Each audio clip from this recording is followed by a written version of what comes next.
Halo guys, kembali lagi bersama gue di channel Niko Niko nih. Pada video kali ini gue akan membahas apa yang harus dilakukan saat early game, yaitu dari menit ke 0 sampai menit ke 5.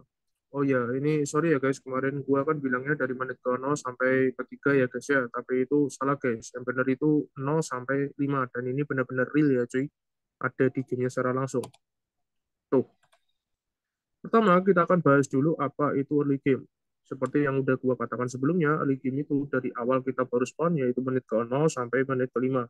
Fase ini itu adalah fase yang akan mempengaruhi fase mid game kita, yaitu dari menit ke 5 sampai menit ke 12. Meskipun dia mempengaruhi mid game kita, tapi early game itu tidak akan mempengaruhi kemenangan kita. Sebagai contoh, MPL kemarin, season 11, pas RRQ versus EVOS. Fase early didominasi sama si EVOS, tapi kemenangan didapati sama siapa? RRQ kan? Nah, itulah alasan kenapa gue bilang early game itu tidak akan menentukan kemenangan kita. Nah, terus kemenangan ditentuin sama apa, Bang? Kan harusnya kalau early menang, nanti fase selanjutnya kayak mid sama late kan juga menang. Karena sejak awal udah menang gold. Pertama, kalau soal gold, gue setuju. Pasti lebih banyak dari musuh. Tapi soal kemenangan ada banyak faktor yang akan mempengaruhi. Misal faktor mikro dan makro. Kalau mikro dari musuh lebih baik daripada tim kita, ya sama aja kan jadinya. Kitanya kebantai mulu karena kalah mekanik. Terus kalau makro musuh lebih baik daripada tim kita juga sama aja. Kita kena pit mulu, alhasil damage per tim sering mati, bahkan bisa jadi wipe out. Setelah itu tim kita marah-marah gak jelas gara-gara gak kita bantuin, padahal kita sebagai romer dan susah payah bukain map. Dianya aja yang offside, ya gak? Sebenarnya masih banyak faktor lain yang akan mempengaruhi. Tapi di video kali ini kita nggak akan fokus ke hal itu. Tapi kita fokus ke apa yang harus dilakukan sewaktu early game. Nah, selanjutnya fase ini merupakan fase tepat sebelum shield turret paling luar ini itu diturunin alias hilangin.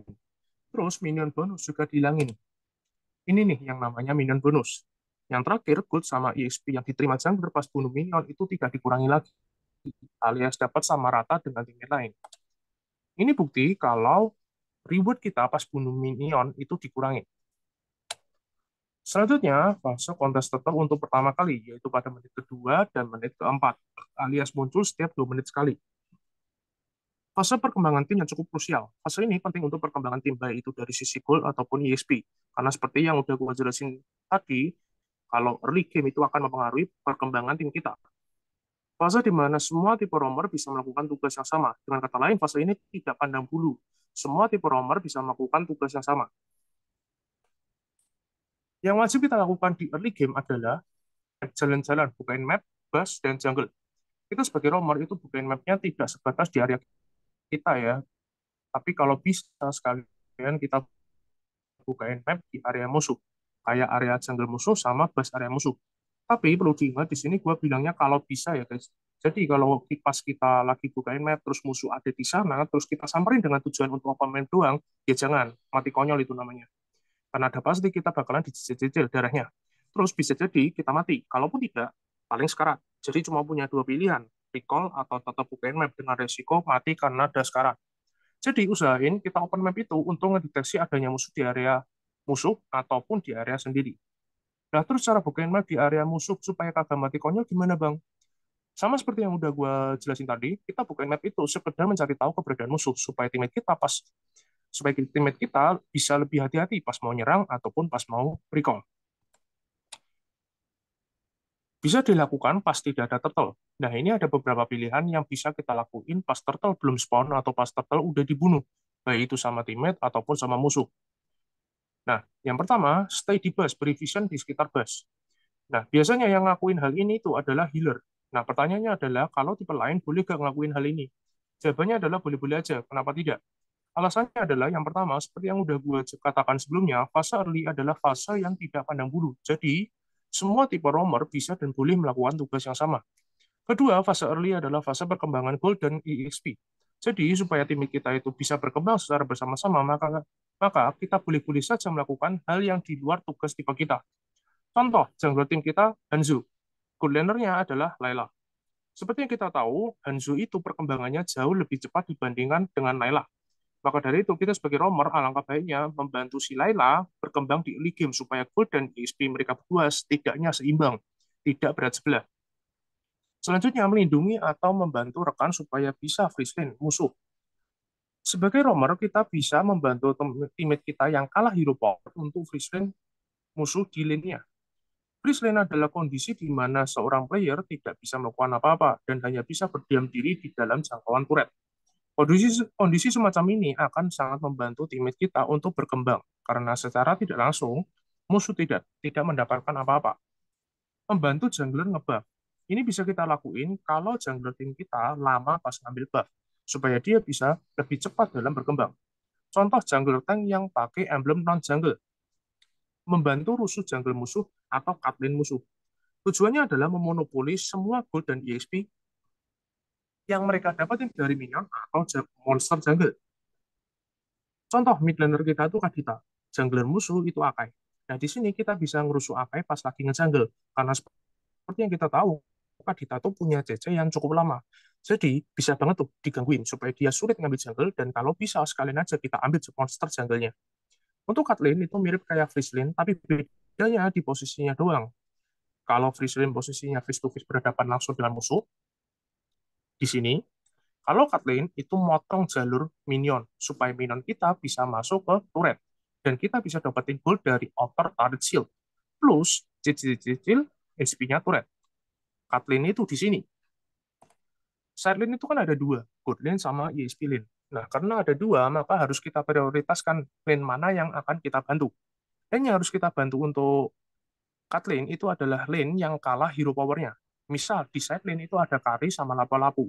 Di musuhnya ada Clean sama Yuzong. Nah, sesuai dengan apa yang udah gua katakan sebelumnya, kita bantu set lane untuk nge-cut lane itu yang lemah hero powernya, yaitu si Kari. Karena Kari lawan Clean itu sudah pasti Kari bonyok duluan, cicil-cicil pakai pasif sama skill satunya si Clean. Jadi kita wajib banget bantuin dia, bukan malah bantuin lapu-lapu cut lane. Selanjutnya, yang bisa kita lakuin pas turtle muncul, yaitu pada menit kedua sama menit keempat. Yang pertama, jalan-jalan berputar di sekitar turtle sambil buka bas. Hal ini wajib kita lakuin kalau musuh masih ada alias tidak wipe out. Kita bukain bas itu untuk ngecek ada musuh atau tidak. Selanjutnya, cegah musuh masuk ke daerah turtle dengan cara digangguin pakai basic attack sama skill yang ada CC-nya. Pokoknya, sebisa mungkin jangan sampai musuh berhasil masuk ke daerah turtle, biar teammate bisa dengan tenang ngambil turtle. Nah bang, kalau hero roamernya kagak ada CC-nya gimana bang?